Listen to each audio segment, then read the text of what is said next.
Video کو like کر کے آگے شیئر ضرور کر دینا۔ کبھی بھی مندی کا نام نہیں سنا تھا آج سے 25-30 سال پہلے۔ برکت ہی برکت تھی، برکت ہی برکت تھی۔ کیوں برکت تھی؟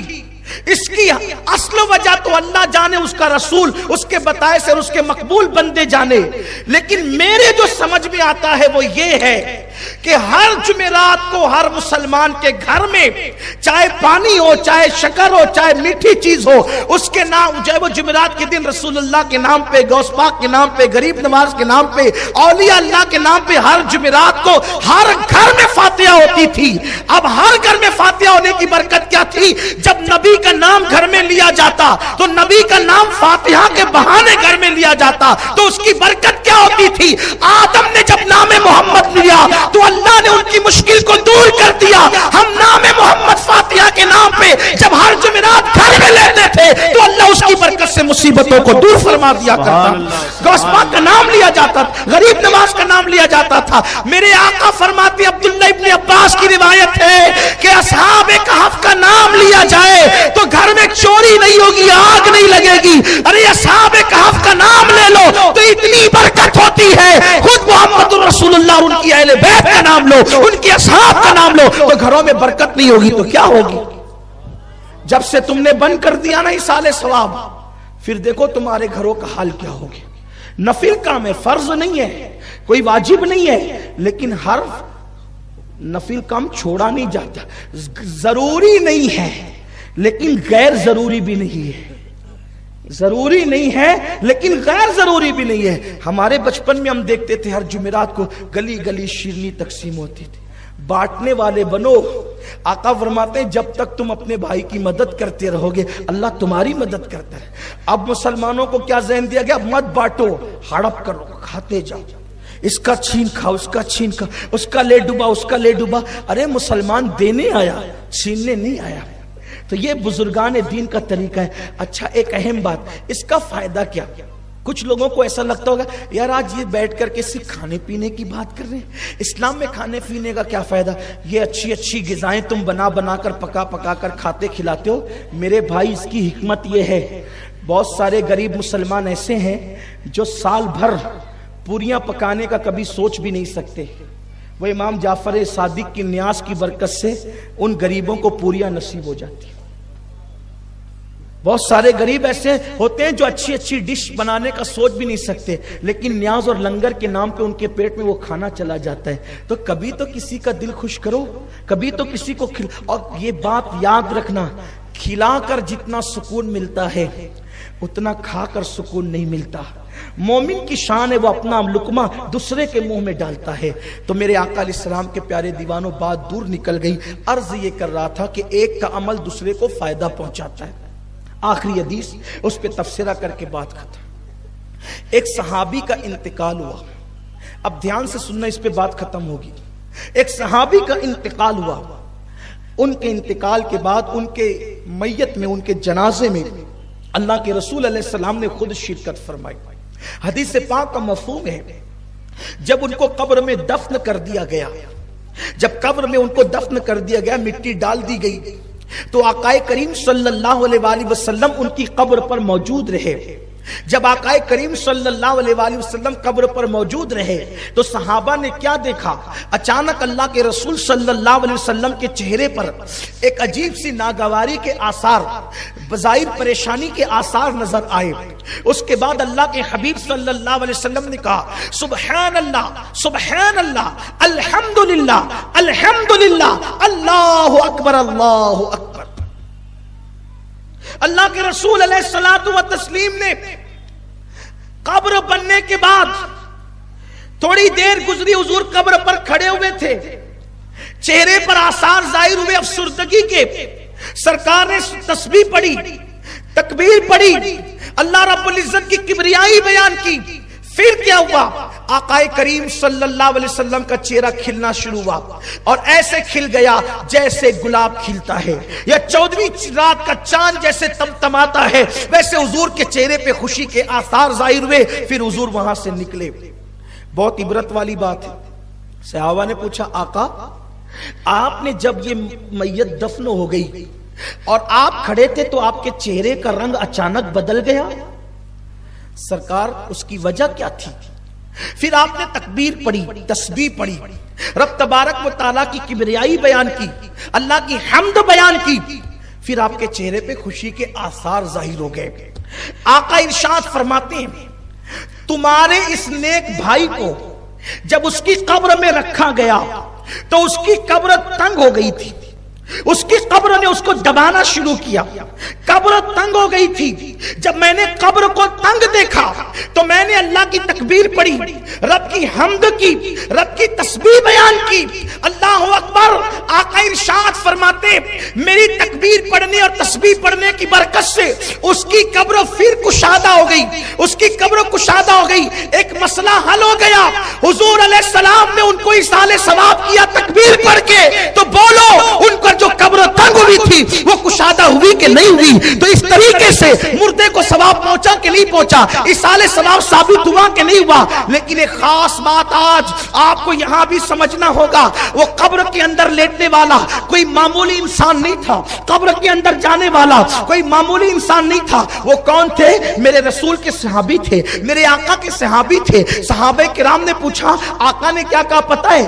تمہارے اس نیک بھائی پر، تمہارے اس نیک بھائی پر، یعنی وہ گنہگار نہیں تھے بلکہ وہ نیک تھے، پھر ان کی قبر تنگ کیوں ہو گئی؟ ان کی قبر شارٹ کیوں ہو گئی؟ ان کی قبروں نے ان کو دبایا کیوں؟ اللہ اکبر۔ قبر تنگ ہونے کی وجہ کیا تھی؟ تو صحابہ نے عرض کیا، آقا جب یہ نیک ہے تو ان کی قبر تنگ کیوں ہوئی؟ قبر تنگی کی وجہ کیا ہے؟ تو آقا ارشاد فرماتے ہیں، حدیث پاک کا مفہوم ہے کہ یہ بڑا نیک تھا لیکن یہ پیشاب کے چھینٹوں سے نہیں بچتا تھا۔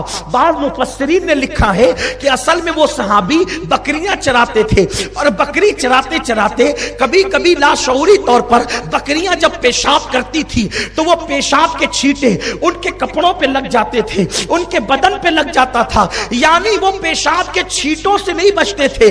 تو نیک ہونے کے باوجود ان کی قبر تنگ ہو گئی، حضور کے تسبیح پڑھنے کی برکت سے کشادہ ہو گئی۔ لیکن میں تم سے پوچھنا چاہتا ہوں، جس کو اللہ کے رسول نیک کہہ رہے ہیں، اگر وہ پیشاب کے چھینٹوں سے لاشعوری طور پہ نہ بچ سکے تو ان کی قبر تنگ ہوتی ہے۔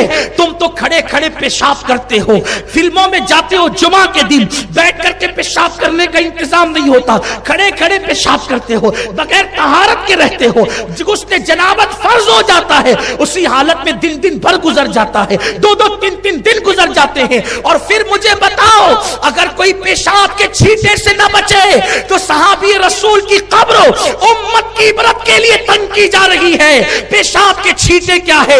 ارے چند چلو پانی سے پیشاب کے چھینٹے دھلے جا سکتے ہیں، وہ دھلنے والی ناپاکی سے اگر صحابی نہیں بچ رہے ہیں تو تعلیم امت کے لیے ان کی قبر تنگ کی جا رہی ہے۔ وہ گناہ جس کو 7 سمندر کا پانی بھی دھل نہیں سکتا، تم ان گناہ سے نہیں بچ رہے ہو، بتاؤ تو ہماری قبروں کا حال کیا ہوگا، ہماری قبروں کے معاملات کیا ہوں گے؟ اللہ اکبر۔ آج مسلمان قبر کے حوالے سے اس قدر بے باک ہو گیا، قبر کی فکر ہی نہیں۔ اذان ہو رہی ہے، مستی مذاق کرتے ہوئے چوک پر بیٹھے ہوئے ہیں، نکڑوں پر بیٹھے ہوئے ہیں، گھروں کے اندر فلمیں دیکھ رہے ہیں، سیریل دیکھ رہے ہیں، موبائل کے اندر گیم کھیل رہے ہیں، موبائل میں ڈوب چکے ہیں، کوئی کیرم کھیل رہا ہے، اللہ اکبر، کوئی شراب کے اڈوں کو آباد کر رہا ہے۔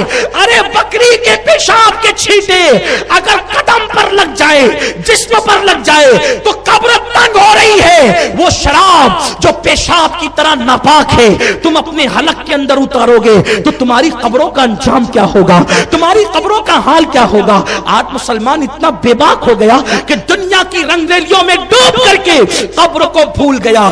یاد رکھنا، قبر وہ قبر ہے جہاں پر کسی کا خاندان نہیں دیکھا جاتا، قبر وہ قبر ہے اللہ اگر جہاں کسی کی خوبصورتی نہیں دیکھی جاتی، کسی کی وجاہت نہیں دیکھی جاتی، کسی کی مال و دولت نہیں دیکھی جاتی، قبر انسان کو چاروں طرف سے دباتی ہے۔ اللہ کے رسول علیہ الصلوۃ والتسلیم فرماتے ہیں کہ جب بے نمازی کو اس کی قبر میں رکھا جاتا ہے تو جب قبر اس کو چاروں طرف سے دباتی ہے تو چاروں طرف سے اس کی پسلیاں آپس میں ایسے مل جاتی ہے۔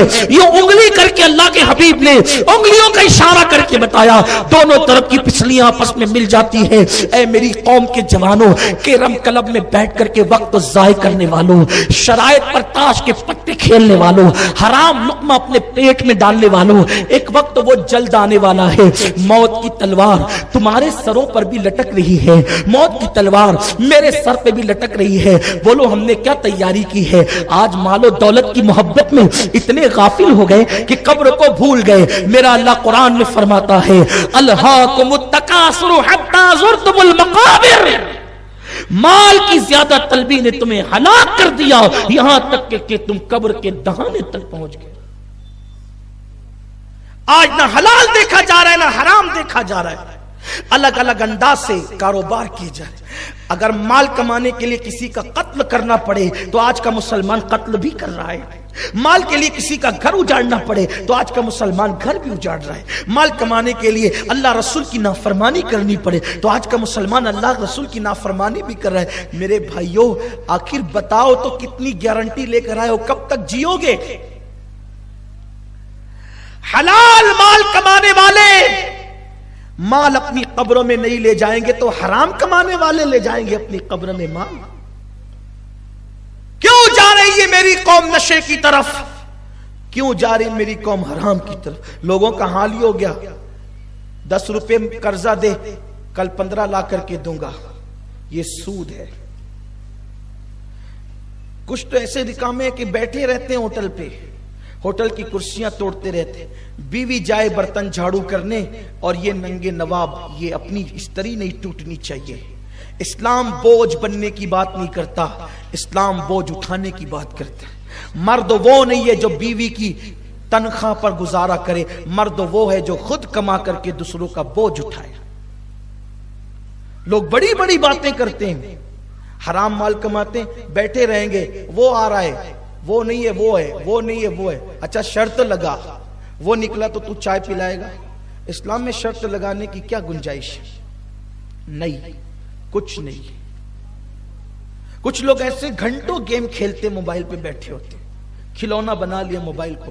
ناجائز ہے، ٹائم برباد کر رہے ہو. سوچو قبر، صحابی رسول کی قبر صرف پیشاب کے چھینٹوں سے نہ بچے، قبر تنگ ہو گئی. اور صحابی کسے کہتے ہیں؟ اولیاء سے بڑا مرتبہ صحابہ، بڑے سے بڑا ولی صحابی کے قدم تک نہیں پہنچ سکتے. جب ان کی قبر صرف پیشاب کے چھینٹے سے، وہ بھی جان بوجھ کے نہیں، لاشعوری طور پر. ہماری قبریں کیا ہوگی؟ ہم نے تو شراب کو حلق کے اندر ڈالا ہے جو پیشاب کی طرح ناپاک ہے. وہ کتا گولیوں کی نشے میں ڈوبے، لت میں ڈوبے، سود کے ناپاک حرام لقمے اپنے حلق کے اندر ڈالے، کسی کا قتل کیا، کسی کا دل دکھایا. جانتے ہو اگر قبر کی تیاری کرو گے تو بھی مرنا ہے اور تیاری نہیں کرو گے تو بھی مرنا ہے. قبر میں جاؤ گے نہ بیوی آئے گی، نہ بچے، نہ مال، نہ منال، نہ دوست، نہ احباب. میرے بھائیوں جن دوستوں سے تم نے دل لگایا ہے نا، ان میں سے بہت سے وہ ہوں گے جو آپ کی میت میں بھی نہیں آئے.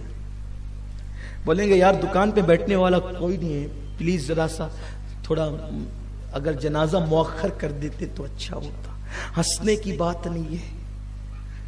قبر میں اکیلے جانا ہے، اکیلے، اور وہاں صرف عمل پوچھا جائے گا. عمل، اعمال کام آئیں گے. کیا کیا تیاری کی ہے؟ اللہ نے ہمیں دنیا میں ٹائم پاس کرنے کے لیے نہیں بھیجا، دوسروں کا مذاق اڑانے کے لیے نہیں بھیجا، آوارہ گردی کرنے کے لیے نہیں بھیجا، عورتوں پہ بد نظری کرنے کے لیے نہیں بھیجا، کسی کا گھر اجاڑنے کے لیے نہیں بھیجا. اگر ایک چھوٹی سی نیکی رستے سے تکلیف دینے والی چیز کو ہٹا کے نیکی کر سکتے ہو تو کر لو، قبر میں کام آئے گی. ایک پیسہ کسی غریب کی جھولی میں صدقے کے طور پہ ڈال سکتے ہو تو ڈال دو، قبر میں کام آئے گا. ہم نے قبر کی کیا تیاری کی؟ اللہ کے حبیب صلی اللہ علیہ وآلہ وسلم فرماتے ہیں قبر جنت کے باغوں میں سے ایک باغ ہے یا جہنم کے گڑوں میں سے ایک گڑا ہے. تم پر چھوڑ دیا گیا، اب تم اپنی قبر کو کیا بناتے ہو بناؤ. یا جنت کے باغوں میں سے باغ بنا لو یا جہنم کے گڑوں میں سے گڑا بنا لو. قرآن کہتا ہے الذی